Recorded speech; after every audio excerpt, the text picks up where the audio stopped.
hyrja në xhenet, do të thënë nuk është vetëm me pretendime, vetëm me fjalë. Si ka thënë Allahu subhanahu wa taala, wa qalu lan yadkhula al-jannata illa man kana hudan aw nasara.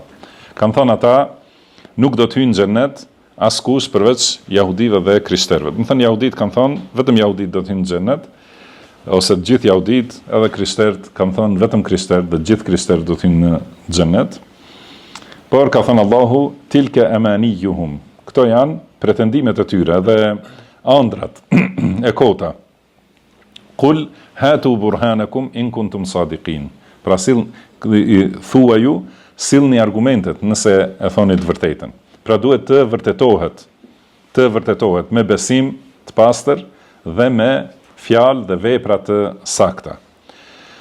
Po ashtu ka thënë Allahu, lejsa bi amaniyikum wala amaniyi ahli al-kitab.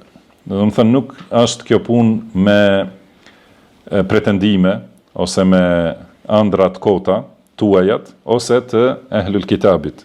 Men ya'mal su'an yujza bihi. Kush bën vepra të këqija do të dënohet për ta.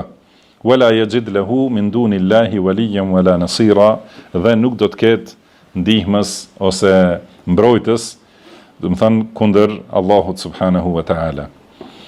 Pra ka thënë te ajeti më përpara se jahudit kanë thënë do të hyjnë në xhenet vetëm jahudit. Krishterët kanë thënë do të hyjnë në xhenet vetëm krishterët. Dhe Allahu thotë, këto janë vetëm pretendimet e tyre. Thuaju, sillni argumentet nëse e thoni të vërtetën. Pastaj ka thënë bela man aslama wajhahu lillahi wa huwa muhsin. Do të thënë pra e vërteta është se ai që ja dorëzon fytyrën e tij, e dorëzon gjithë qenien e tij Allahut subhanahu wa taala, duke qenë bamirës.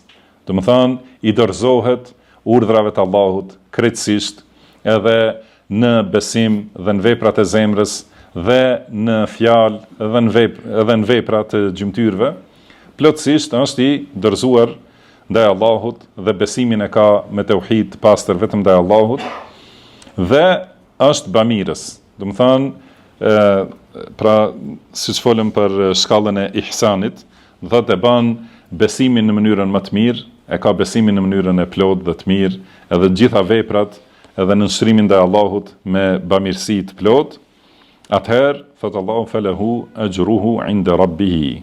Ai e ka shpërblimin e tij te Zoti i tij, wala khawfun alehim wala hum yahzanun. Dhe ata nuk do të kenë frikë dhe nuk do të kenë pikëllim, pra do të jenë të shpëtuar.